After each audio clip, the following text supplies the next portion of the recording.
Welcome to our course offering night for 2022. My name is Sharon Lasher, and I'm the very proud principal of Oyster Bay High School.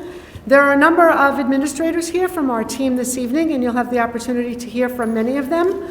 I would like to introduce you to Dr. Yanni, our superintendent of schools, who is here with us this evening, standing in the back. Welcome, Dr. Yanni. Thank you for joining us. I'd also like to introduce you to our two assistant principals, Dr. Ryan O'Hara and Mrs. Jackie Gibbons. I want to thank you for joining us this evening.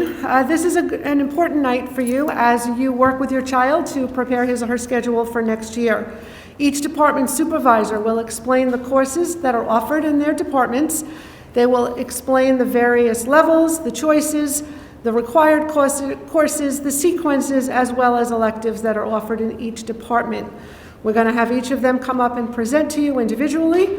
And at the end, Mrs. Argaman, our Supervisor of Counseling Services, will close out the meeting and discuss the scheduling timeline with you all.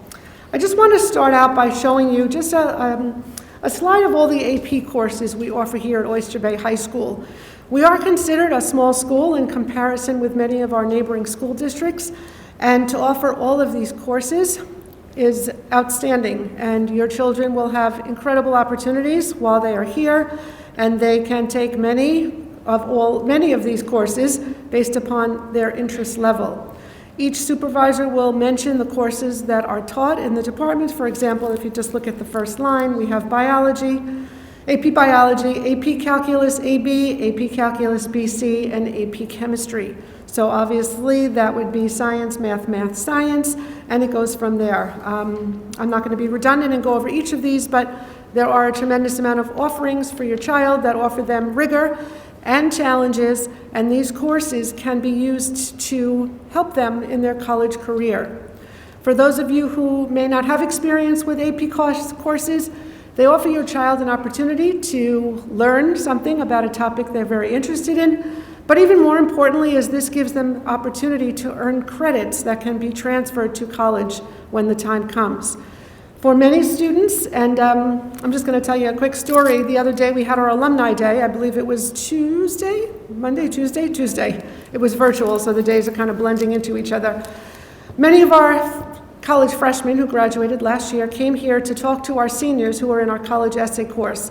And each one of them echoed the same thing. They said, make sure you take AP exams, and when you do, you work hard and take the AP exam seriously. They said going into college with 9, 12, or 15 credits has taken such a burden off of them to overload with credits in freshman year, and they really believe that these courses taught them how to prepare for college in terms of study skills and rigor. And they really had great things to say about the AP courses they took here. So we continuously meet with our students to talk about the advantages of having these courses. When you start college off with credits, you open up many opportunities for yourself, including less credits per semester to ease your course load. For many students, it opens up the opportunity for them to study abroad or to do an internship or to graduate early. And one student in particular said because of all his AP courses that he had, he would be graduating early, saving $40,000. So this is real. These AP courses offer a tremendous opportunity to your students.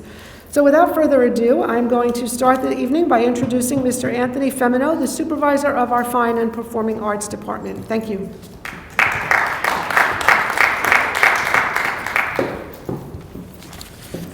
Good evening. For the next few minutes, I'm going to guide you through the music and art courses that are offered to Oyster Bay High School students. The music courses offered as ensembles are chamber singer, symphonic band, and wind ensemble.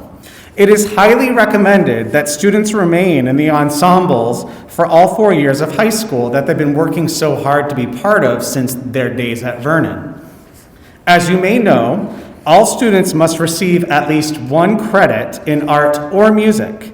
It is my hope and the hope of the Fine and Performing Arts teachers that our students go well beyond the 1 credit minimum.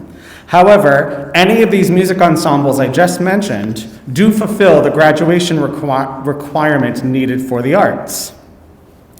In conjunction with any ensemble is the option to take music theory, for those in grades 10, 11, 12. It is highly recommended for those students who plan in majoring or minoring or have a great love for music to take music theory.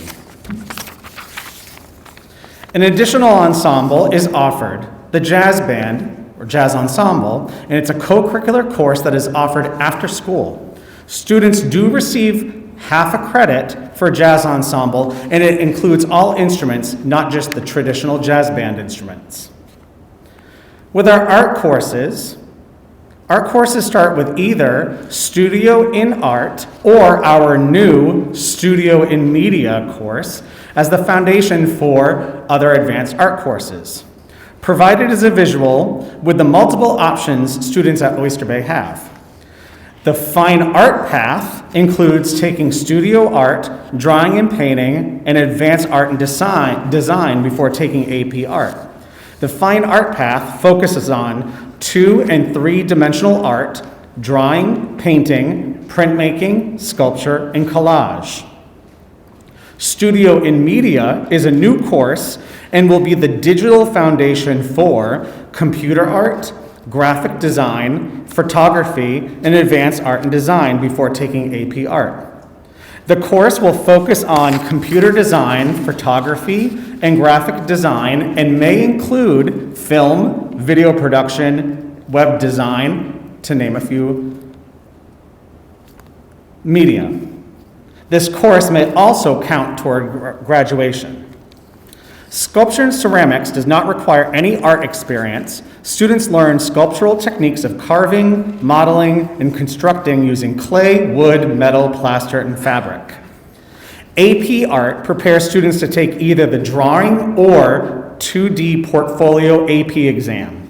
The AP exam involves the submission of 15 digital images of their sustained work, their practice, their experimentation, and their revision, including written documentation of their sustained investigation. This is not an actual exam of multiple choice or essay. It is a digital portfolio of their artwork that they submit. They do have to write, they do have to do a writing sample for each of their digital art submissions. With the drawing exam, students submit a portfolio using any materials to draw, paint, create printmaking, and the use of mixed media. The 2D exam, students submit a portfolio using any materials to create graphic designs, digital imagery, photography, collage, fabric design, weaving, fashion design and illustration, painting, and printmaking. Other opportunities in the arts may include the high school musical, participating in NYSSMA solo festivals, all-county music when that comes back, and all-county art festivals, participating in All-State, participating in Long Island's Best at the Heckscher Museum, being involved in the district's pep band, and many other opportunities, as you can see in the photos above, which showcase our department. And next to talk about English language arts is Dr. O'Hara.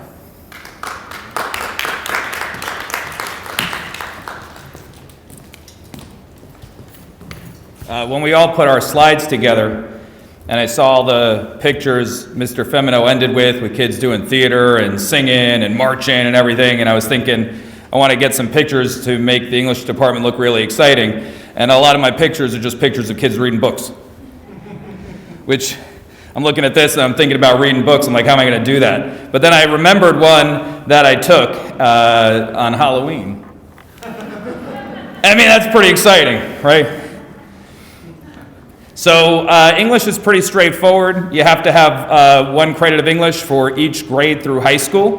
When students move into high school, it's the first time that they have the option to pick a track for English. So you'll see in 9th grade, they can choose English 9 or English 9 Honors. They do all the same standards, everything's the same. The main difference is that English 9 Honors expects that they're going to read more and they're going to write more and do that independently and at home.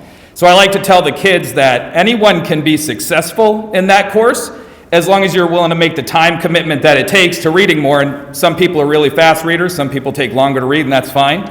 But you just want to think through like all of the different things that you're going to do, and you want to set yourself up to be able to have the time to really do the work that you want to do in each of your courses. So that's what we tell them, and just so you know. But either way, they're going to be learning all the same standards, okay? 10th grade, it's the same, but then we add this one course here, AP Seminar. And this is a really exciting course that is, I guess, like 4 or 5 years old now. So it's kind of new, and it's super exciting. It's part of the AP Capstone program, which was like College Board's answer to IB and the IB diploma. And we are super, super successful with this here at Oyster Bay High School. Last year, every single student that took AP Seminar got a 3 or higher. And it's an incredible course. It teaches public speaking. It teaches research. They look at, like, they might look like at a situation that's like,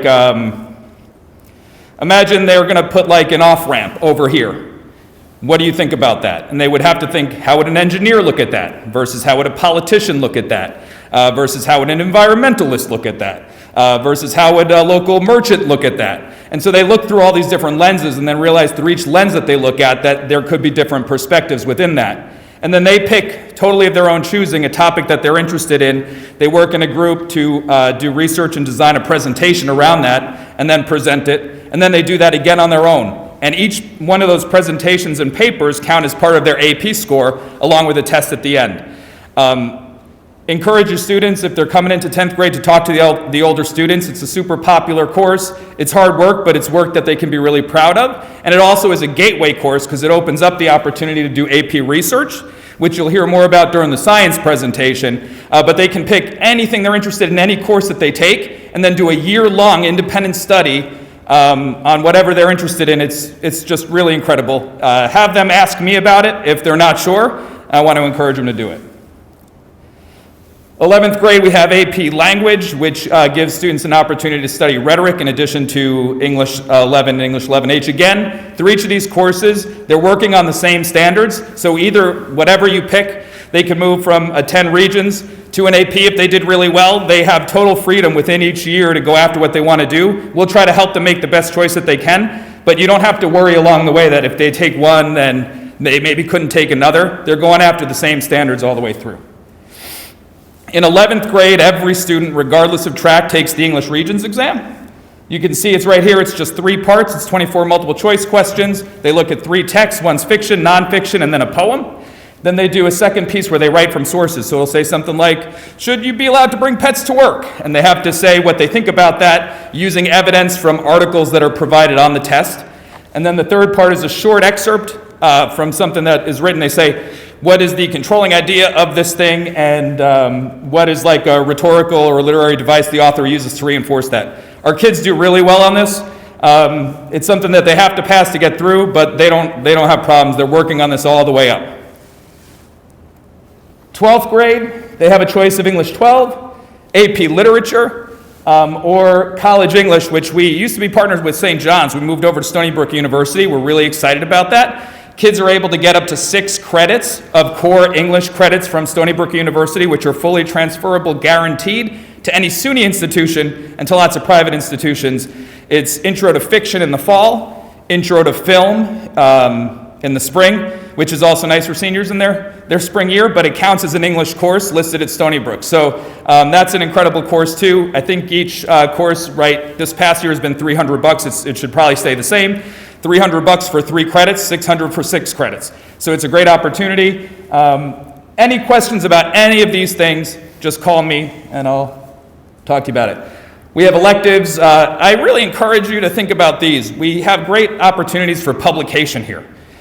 And it's hard sometimes in a school, we're not that big, that kids are pulled in a lot of different directions. But I've tried to encourage kids to think about all those directions that they're pulled in.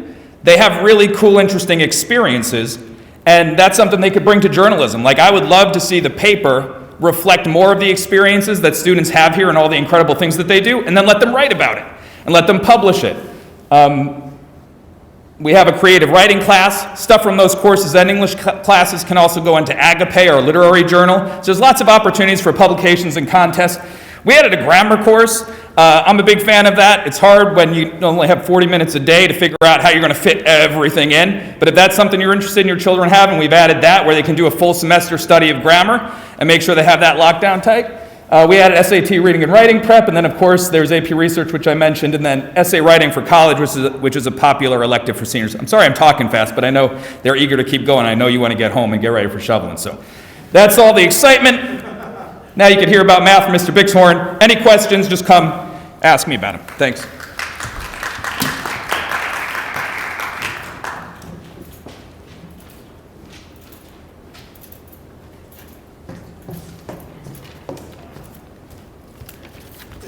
All right, good evening. My name is Jack Bixhorn. I'm the math supervisor for the district. I just want to start off by showing you the sequence of the courses we offer here at Oyster Bay. And I will say I'm really proud of the amount of advanced courses we offer, as well as the elective courses, and also the amount of supports we have in place to help our students earn an advanced Regents diploma. So as you can see when looking at this diagram, all students begin with Algebra 1, which is a Regents level course, and as they progress, there's quite a few options as well as electives. The courses I wanted to touch upon first were the Regents level courses. In order for everyone to understand, for graduation requirements, all students need to have 3 math credits. In order to earn a Regents diploma, a student must have a passing score on 1 Regents, which is typically the Algebra 1 Regents. And in order to graduate with a Regents diploma with advanced designation, students need to have a passing score on all 3 math Regents exams. The 3 math Regents exams are Algebra 1, Geometry, and Algebra 2. Something we've added next year is a section to each course that culminates in a Regents called an extended course. This course will meet with the teacher 1 period, 1 day, and that same teacher for a double period the following day. It'll give students a little bit more time with the teacher to learn some of the most important topics for the Regents exam and give them the best chance to be successful on that culminating exam at the end of the year. Additionally, we do offer lab support for all 3 courses, which is an additional period where they will get additional practice with a math teacher. Once you get to geometry, which is typically in 9th grade, and algebra 2, which is typically in 10th grade, there is an honors section as well. Those courses move at a much faster pace. They get into a little bit more detail, and they also address some of the plus standards through New York State, which are additional math standards, where they go even deeper into the content. Once again, we offer quite a few really nice advanced math courses. Typically, after a student completes Algebra 2 and has all the Regents requirements for an advanced Regents diploma, they would go on to pre-calculus. That's usually junior year. After pre-calculus or pre-calculus honors, we do have 3 different calculus options. The AP Calculus AB, AP Calculus BC, and Elementary Calculus. A main difference between Calculus AB and BC is that AB is the equivalent of the first semester of college calculus. BC actually covers the entire first semester and second semester of college calculus, so it moves at a faster pace. It does cover additional material. It's the most rigorous math course we offer here at Oyster Bay. Elementary calculus is designed for seniors that have taken pre-calculus that do plan on going into the STEM field in college, but they just want 1 more year to get all their skills ready to take calculus their freshman year. So a lot of the students that take that class say that their notes from that class help them be successful for their first year of calculus once they went to college. Additionally, we offer AP Statistics, which can be taken junior or senior year, or in some cases with Algebra 2 for students that really have a passion for math. That's a first-year college statistics course. We changed the name of a course that was formerly known as Math for the Liberal Arts. It's now called Mathematical Thinking, and we're also excited to partner with SUNY Stony Brook. We've heard that SUNY Stony Brook does a really nice job of having their credits transferred to other universities. That is designed for seniors that probably aren't going to go into a STEM-related major, but it does get them college math credit, so they have 1 less math class to take when they get to college. And then I'm really excited about some of these electives. These are some newer courses that we offered, and really the main focus here was finding courses that students would be excited about taking math and answering that question of, when are we going to use this? Why are we learning this? How is this going to help us after high school? So Introduction to Statistics kind of serves 2 purposes. It's really good for people that want to learn more about statistics.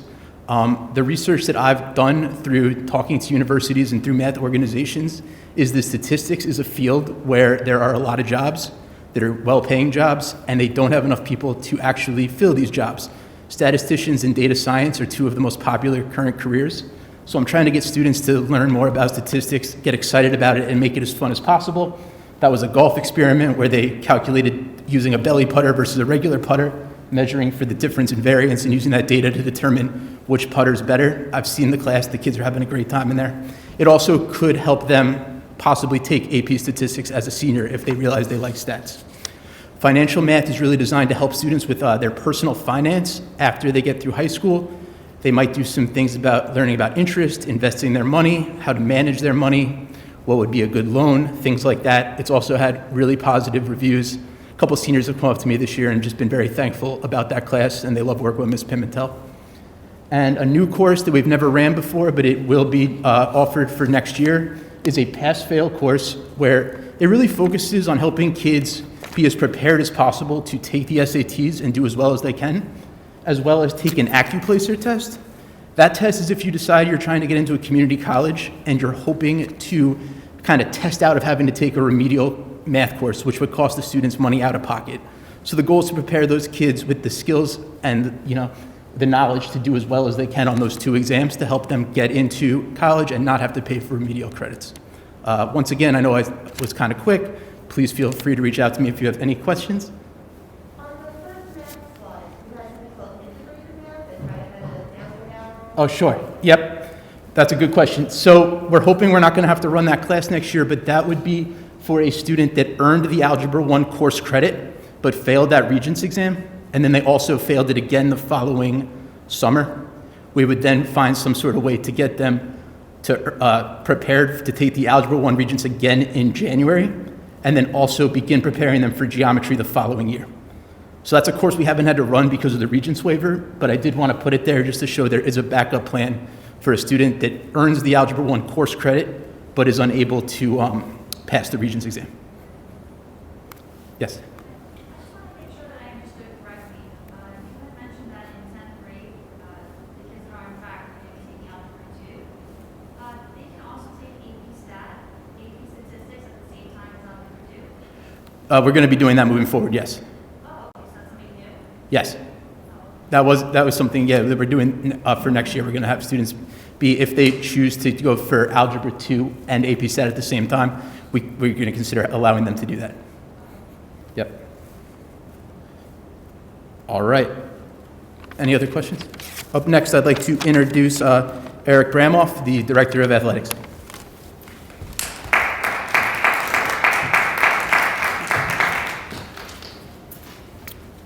Good evening, everybody. My name is Eric Bramoff. I'm the Director of Athletics. I'm also the Director of Physical Education and Health. I'm here tonight to talk to you about the course offerings that we offer here at Oyster Bay. The one class that you will not see on the board tonight will be gym class. We do not offer that here at Oyster Bay. We offer physical education class, which is a comprehensive approach to the subject matter. For physical education, the requirements to graduate is you have to have 4 years of physical education. All of our electives that I will list for you tonight cover that requirement. You also have to have 1 year of health education. Typically, the health education class is taken in 9th or 10th grade. Our first class offering is Physical Education 1. Typically, our freshmen and sophomores take this class. This is an introduction to team and individual sports. These classes have a tendency to be a little bit larger, and they're based mainly in the gymnasium and on the playing fields, where they will learn through the sports education model, team games, team concepts, individual games, individual strategies, and concepts. It does meet the requirement for their 9th grade physical education requirement, also for their 10th grade. In Physical Education 2, this is typically offered to our upperclassmen. It's an extension of the introduction that they got in Physical Education 1 in terms of team sports and the sports education model. However, it goes a little bit further into lifetime fitness activities, which is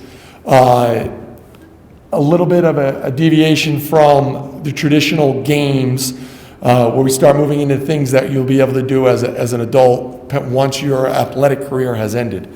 It also fulfills the requirements. So if a student decided to take Phys Ed 1 for 2 years and Phys Ed 2 for 2 years, that would fulfill their graduation requirements.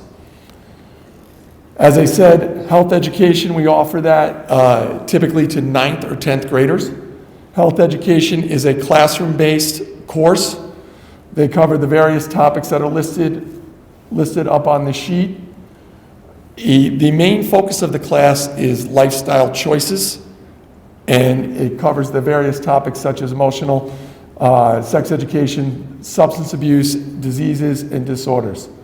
Again, we have to have one health credit to graduate. Typically, it's taken your freshman or sophomore year.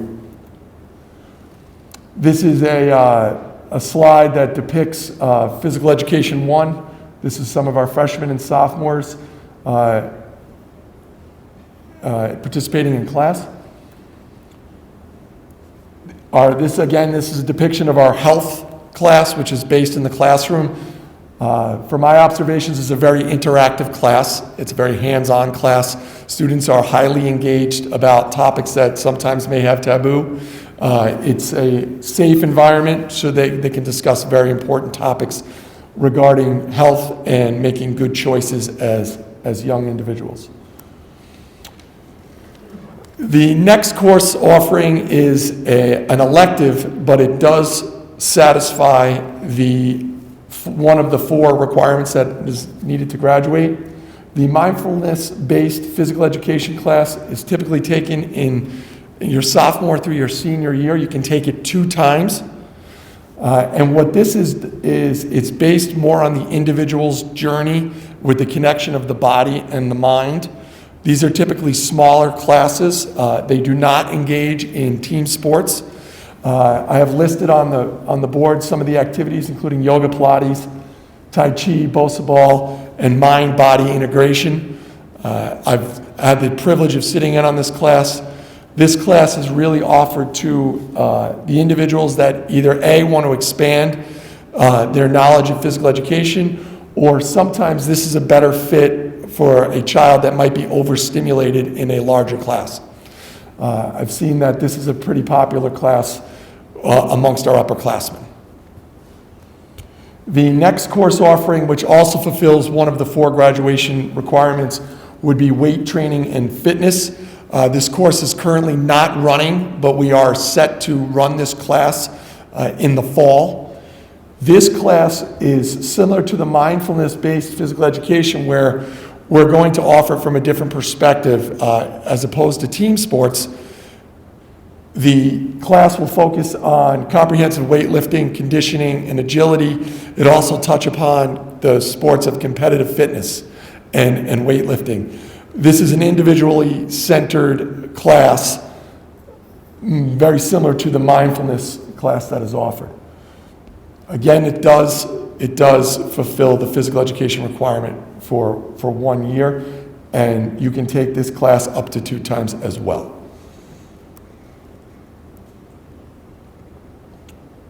We see Dr. Yanni in our exercise science class, which is the class that I will speak about next.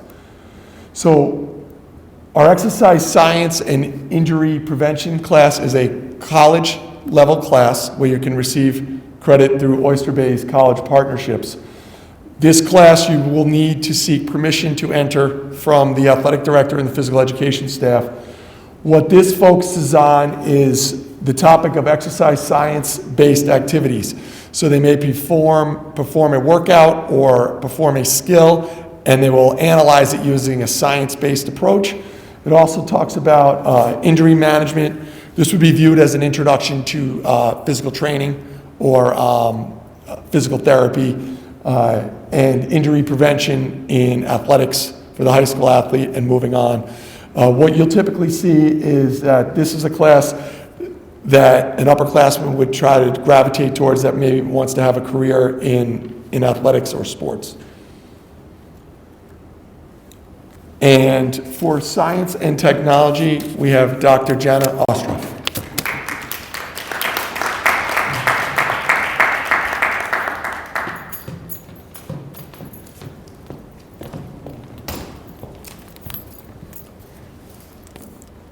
Hello, good evening. So before sharing the science and technology elective opportunities, I'm going to discuss the core 4 science courses that most students take here throughout their experience at Oyster Bay High School. So living environment is a biology course that ends in a Regents exam, which is often used as the basic New York State Regents diploma requirement. What distinguishes the Regents and the honors course is that the honors course prepares students with a little bit more in-depth study that prepares them to take advanced placement biology. Successful completion of earth science is usually used to meet the physical science Regents requirement towards the advanced Regents diploma. The honors option is offered to 10th graders, and that engages students in project-based work and classroom presentations. State standards require physical science instruction at the secondary level in both chemistry and physics. We strongly encourage all of our students to take chemistry and physics during their high school career.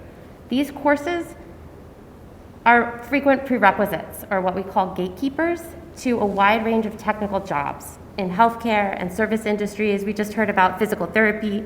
That's a great example of one of these careers where chemistry and physics can sometimes be that gatekeeper. So we encourage all of our students to take both of these courses throughout their time here in Oyster Bay. So these are the core 4 courses. Here are the 9th grade elective courses that are available to our students. So honors research, which I'm going to talk a lot more in depth about in a few minutes, can be taken every day as a full credit or an alternating day course. So you see the little asterisks. It can be every other day or a semester course, so it's really made to be flexible within the student's schedule so that they can have that opportunity. Introduction to Engineering provides project-based learning experience to students. Projects include designing and printing 3D puzzles, programming in Arduino, examining the tensile strength of spaghetti.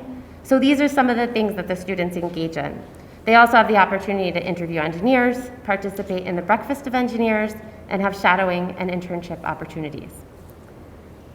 Computer Science Essentials is a course that I would make my own child take. In fact, every student should have some exposure to computer science. No matter what field they're entering in the future, this is basic literacy for the future careers that are out there. Students can earn 3 college credits, and it's affiliated with the Amazon Future Engineers program as well. And then astronomy is a fun half-credit experiential elective that's also open to 9th graders. So you see the 9th through 12th grade electives that are open are on the left, and I'm going to then add on the electives that are offered to 10th graders. So 10th graders are able to take, the 10th graders are able to take AP Bio in addition to chemistry. And students who took Computer Science Essentials are then eligible to take either AP Computer Science Principles or AP Computer Science A. So these 2 classes are offered in alternating years. AP Computer Science A is a Java-based programming course, and then AP Computer Science Principles, which won't be offered next year but will be offered the year after, is an applied interdisciplinary program where programming is used to solve a problem, a real-world problem, and students do independent projects.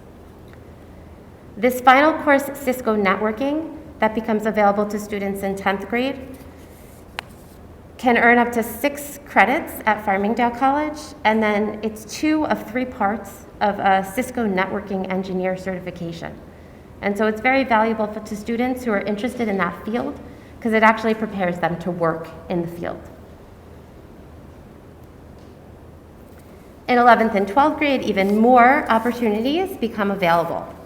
So you heard a little bit about the AP Seminar course in 10th grade from Dr. O'Hara, and I'm going to plug that again. AP Seminar is an outrageously outstanding course. Students learn how to read nonfiction literature. They learn how to present. They learn how to write about research and make evidence-based claims, and it really fuels them with the ability to then go on and succeed in AP research. So as Dr. O'Hara was saying, our AP Seminar class had great results. So did our AP Research course, with between 95 and 100% of students earning a 3, 4, or 5 on their exams. So our students do outstanding work in that program. It also helps them then earn that capstone diploma that we were discussing before. Students can also take Stony Brook Engineering. It's a Stony Brook accredited course. Students do a great deal of projects. They do things like designing and printing 3D motorized clocks, for example. It's a fun course. It's a project-based course. After taking AP Physics 1, students can take AP Physics 2. AP Physics 2 is electromagnetism, fluid dynamics, thermodynamics, optics, electricity, and quantum mechanics. AP Chemistry is a place where students gain valuable skills, they gain knowledge, and then they also earn what's often a prerequisite in college. Again, all careers in health science, physical therapy, and all of those fields as well. Then you have marine science, environmental, and forensics. Just like astronomy, these are half-credit electives, very experiential based, very fun classes where students get to kind of have a potpourri of different experiences within those fields. But I would be remiss if I didn't focus a little bit on 3 specific areas. We offer all these different courses, but included are 3 areas that often have amazing scholarship opportunities. Internships. These are where there's a ton of awards and money being directed for good reason. The United States Bureau of Labor Statistics identified STEM careers as 17 of the 20 careers anticipated to have the highest earning value in the next decade. Outside the service industry, the fastest growing area of jobs is also computer science, engineering, and then research, and specifically big data and research. Big data is a big field of research that's on fire right now. So annually, our department gives out hundreds of thousands of dollars of scholarship money. But this scholarship money is really earmarked in these areas. They're earmarked for students with an expressed interest in computer science and engineering. So I wanted to share that information with you so that you knew you could inform your students of this as well. Now, I get to talk about research. Research is growing, research is thriving, and we're building this extraordinary program through which our students are going to be outrageously successful. Right now, we're in the process of building a genetics laboratory here in our high school.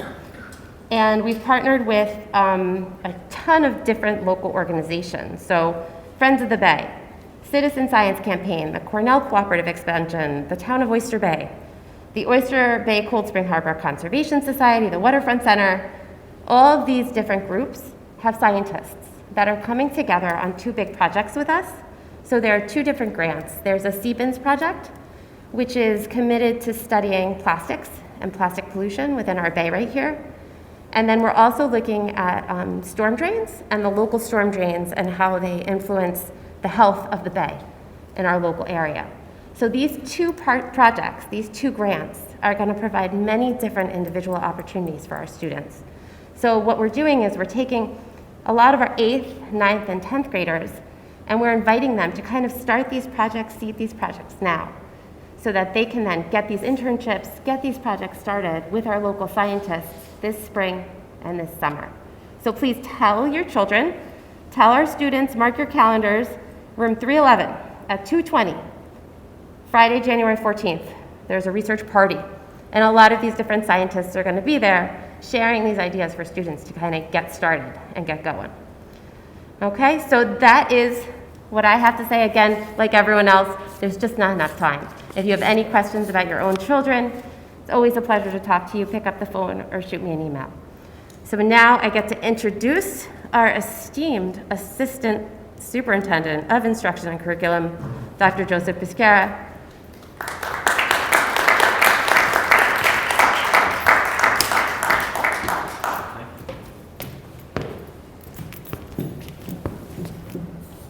Thank you, Dr. Ostroff. So we're going to start off with business education. I'm going to have Ms. Lasher, as a former business teacher, come up and talk a little bit about business education with me, and then we'll get into the social studies piece. So Ms. Lasher is just going to talk about the new courses. Hello again. As Dr. Pescara mentioned, I am a former business teacher, and I have a true passion for business education. I think all kids need to have a good business acumen, regardless of what field of study they pursue in college, and certainly regardless of what fields they enter into for their careers. So we offer accounting 1 and 2. Those are consecutive half-year courses. that basically teach students introductory accounting, debit versus credit, how to maintain books and records, what are the basic tax laws that we need to know, even if we are not in a business field. We all know that we pay taxes here, and it's something that all students need to know at some point in their lives, and they will get a hands-on look into all of those basics in Accounting 1 and 2. Oh, just no, okay. Esports Marketing and Management is a new course that we're offering next year, and that's super exciting.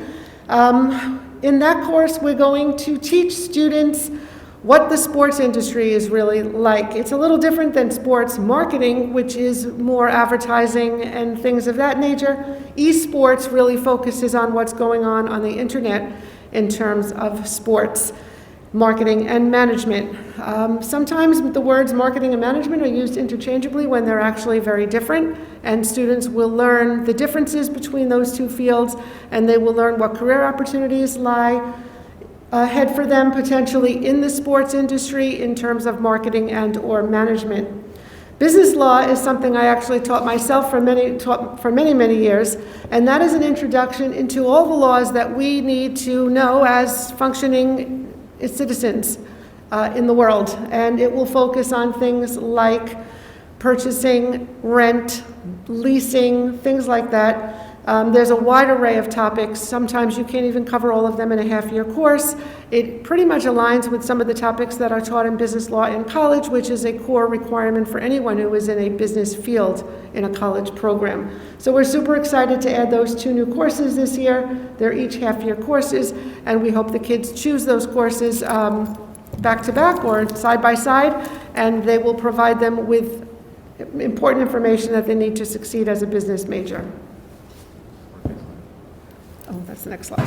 Sure. So work-based learning is something that is extremely important, and we're looking forward to growing that program here in Oyster Bay. When we hear about work-based learning, there's usually 2 ways you can do it. One, students can obtain a job where they actually get paid and earn wages. Sometimes that comes with coming into school a little bit late, leaving school a little bit early. We communicate with their employers. We make sure that they are doing what they're supposed to and they're learning valuable skills. Internship is the side of work-based learning that most people are familiar with. Internship is a non-paid experience for a student in a field of his or her choice. Sometimes it's used to really investigate whether or not you're interested in a field. And the way I've always shared this with parents is that it's great if you want to be, let's say, a physical therapist and your child takes an internship and it confirms their knowledge and their love for physical therapy. But what happens if your child goes into an internship and realizes they don't want to touch people and they don't want to be a physical therapy and this is not what I thought it was and I don't want to do it? How much better is it to learn that as a high school student than to figure that out after you've already spent money for 2 years of college? So an internship offers kids so many opportunities, including to confirm their interests or the opposite, as I mentioned. They will also develop a business acumen, learning how to function in a business environment. As you can see, I chose a couple of pictures here. We did have one student who worked at a local marina, and he would come in late every day, and his job was very important. And he took it seriously, and he majored in, I don't know what the official title is, but some sort of boat engineering. And this was a few years ago, and that student worked from 5 o'clock in the morning until 8:30 in the morning, and then came to school, and that was great for him. Some of our students will choose to work in, like I said, a physical therapy environment, a medical environment, a dental office, an accounting firm, a law firm, a marketing. There's so many opportunities, and we're hoping to pair our students with local community businesses to keep everything within Oyster Bay and share the wonderful partnerships that we have with some local businesses and take that to the next level. And then they're going to make connections that will last with them hopefully forever. I've had interns who worked in a law firm in high school and then ended up working in that law firm 8 years later after college and law school. So there's tremendous opportunities here. We're hoping to grow this program. Hopefully once things become a little bit easier in the world, we will be able to place our kids in various business environments. Dr. Sarah? Thank you. Thank you, Ms. Lasher. I'll try to keep this brief.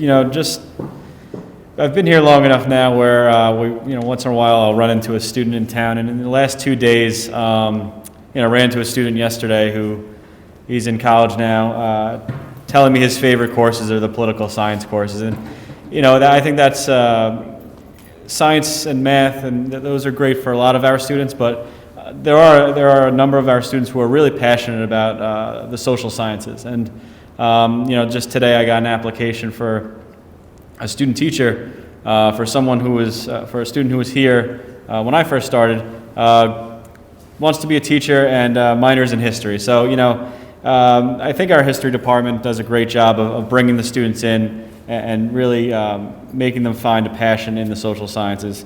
For the basic courses, it's pretty simple for social studies. You have one of two choices. In grade 9, you either take Global 1 or Advanced 9. Advanced 9 is what gets you on the track to AP World. Now, you can be in Global 1 and move to AP World Modern in 10th grade, but that's a difficult transition. So, my suggestion would be if your child is even thinking about AP in 10th grade and they're in 8th grade, go with the Advanced 9. It'll give you an idea of whether or not they're on track and what they need to do to get on track if they're not on track. Grade 10, you have Global 2 or AP World Modern. I'm going to talk to you. Grade 10 and 11 are the two grades in which you take Regents exams. In grade 11, you have U.S. History and AP U.S. History, and then grade 12, you have Participation in Government Economics, two separate courses, both a half year, or you have AP Government, which fulfills both of those requirements. So these are the two Regents exams. You have one in 10th grade and one in 11th grade. The 10th grade one has already changed over to the new exam. This year, the 11th grade one is also a new exam. I'm not going to go through all of this, but just to give you an idea, there's three parts of it. It's become a lot more critical thinking based. So for those of you who might have taken, social studies Regents exams when you were in high school, they've shifted away from all the everything being factual based, and now there's the critical thinking component. So where it used to be 50 multiple choice questions, now it's 28 multiple choice questions, but they're much more in depth. What I think social studies does so well is the electives. We have a lot of really great electives. A lot of our students take the film courses, not necessarily because they're easy, but it helps them connect with history. There's always new films shown in there, so it's always, the teachers are always looking at, phasing out some of the ones that might be getting a little bit stale, and they're always bringing in new ones that they think will help the students connect with what they're learning in their core classes. You also have AP Psychology and College Psychology. AP Psychology is for grades 10, 11, and 12. The material gets to be a little bit mature for what we believe ninth graders should be experiencing. However, College Psychology would be a nice little segue into that. So if you are interested in psychology, 8th grade going to 9th grade, my suggestion would be take College Psychology. You can get yourself 3 credits through LIU, and then if you're still passionate about it after that, then the next year go into AP Psychology. It's a great course, really interesting information. Our teacher, Lauren Harnick, is amazing and really gets the students to understand, how the brain works. Another course that started this year as a pilot that we really want to grow is AP Human Geography. My suggestion, for 9th and 10th graders, if you're looking for a first AP to take, this might be a good one for you. It's one that's really, it's engaging. It's learning about, humans, how they developed and how they, how demographics shifted and how they used the land and how cultures, started in different places and migrations and whatnot. It's a course that we're really trying to expand here. And the students that are in it now give it rave reviews. Criminal and civil law, we have, which has been something that we've had for a long time and is usually a pretty popular course. We have Lauren Harnick teaching that as well. She's a former lawyer and really, gets the students to understand. We focus more on the criminal side of things, but there is some civil law associated with that. Debating, there are students that just love the debating course with Mr. Pontillo. You have sociology, which happens every other year. It's going to happen next year. And the research in the social sciences is one that, if your child is passionate about the social sciences, history, they compete in the National History Day. We've been doing that for now 4 years. We've had a first place on Long Island for National History Day, go to states. We've had numerous award winners, 5 in total. So, it's really been it's been a successful program, and it's really nice because those classes are a little bit smaller, but they allow for the teacher to give them really focused, a focused look at what they're doing, and really allows them to, do a passion project, something that really speaks to them. There's a theme, but they can connect it in any way they want. So that's really it. And then the only other thing I want to talk about from Family Consumer Science, we have our food preparation courses. So in the fall, you have food preparation nutrition, which I need to learn. And then the second part is global and gourmet foods, which, that's always my favorite course to observe because there's always something good in there. A couple of years ago, they had the deep fried Oreos, so I made sure I got there for those. We usually have a nice enrollment in there, about 15 kids. They're sharing a workstation with 2 other students, and they learn some great things. And I got to tell you that if I was in high school, one thing that I would love to know how to do is cook, because when you have to learn that as a 21-year-old out on your own, it just becomes pasta and ramen. So anything that can kind of add to that repertoire, I think, is good, and that's what our students do in that course. So those are the selections for those three departments. If you have any questions, feel free to reach out to me, and I'd be happy to answer any questions or help you think through what you think your child might want to pursue. I'm going to introduce Ms. Rachel Green, who's going to talk about world languages.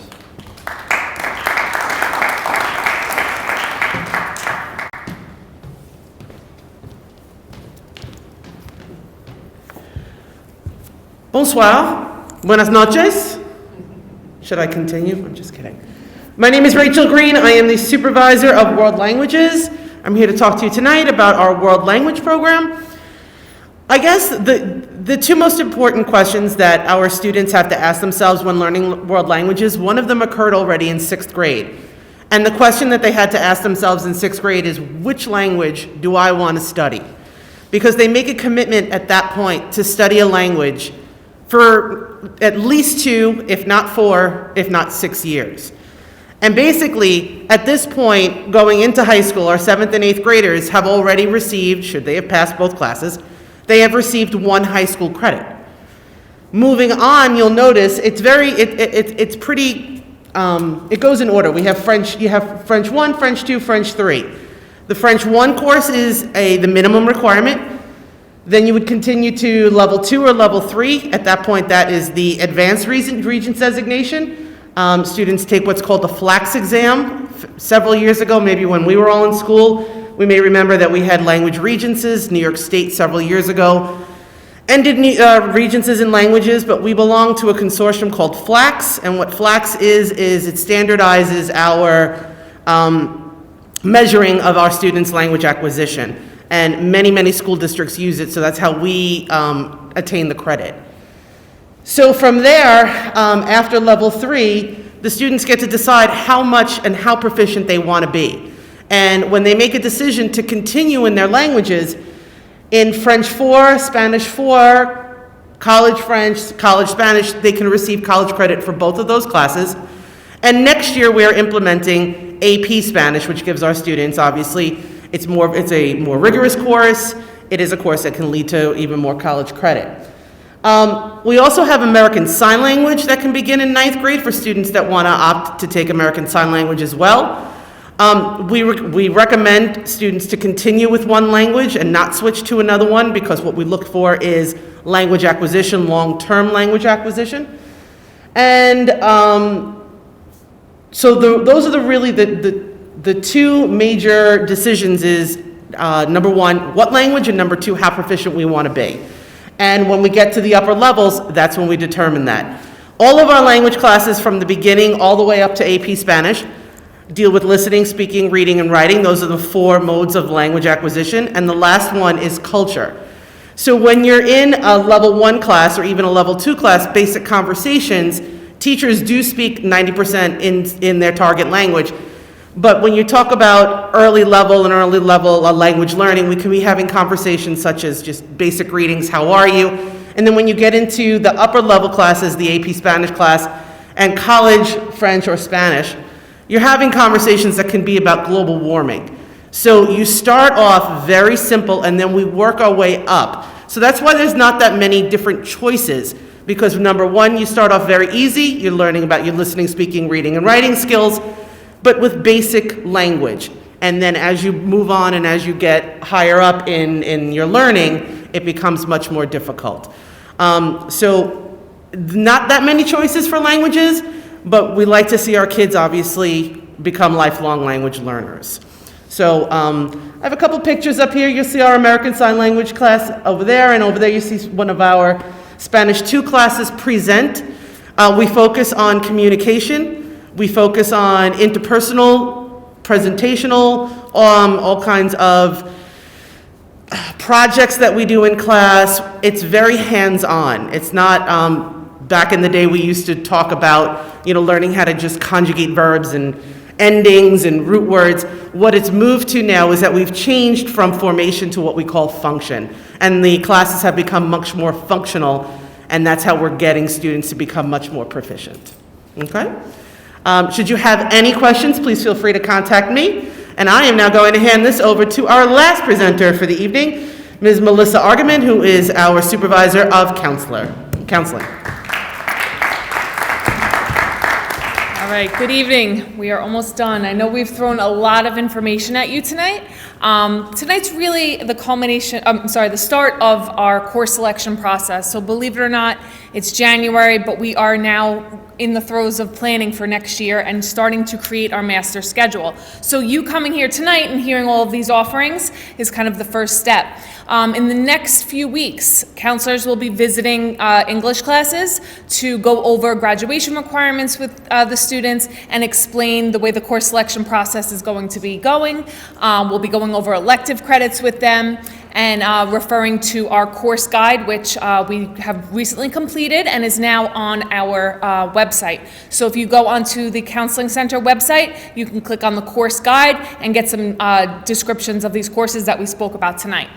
The next phase after the counselors visit the classroom is the teacher recommendations. So the teachers will be inputting which course your child will be going into next year. So most of them are basic. If you were in algebra, you're going to go into geometry. 9th grade English goes to 10th grade English. But this is where they will be making level changes, whether students are leveling up to honors or AP, or leveling down if they're struggling. So they will be meeting with the students and letting them know that the last week of January.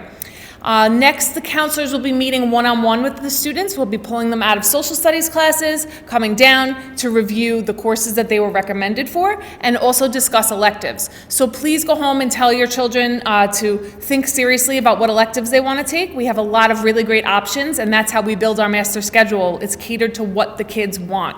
So we need to make sure that they're aware of what we offer and that they select courses that they're interested in. So the counselors will meet with them and go over that with them the end of this month, and we will be sending them home with a course request sheet. So we're going to encourage them to speak to their parents and explain what they've selected, so that if there's any issues, you can contact the counselor and make those changes. We eventually will post the course requests on the portal, the parent portal in eSchool. And eventually in June, we will be releasing the schedules. So students will have a schedule with no teachers on it, just kind of a basic framework of the courses that they are registered for. And we're really going to try to encourage students to think long and hard over these next few months so that we have minimal drops in the fall. We want to make sure that every student is taking a challenging selection of courses.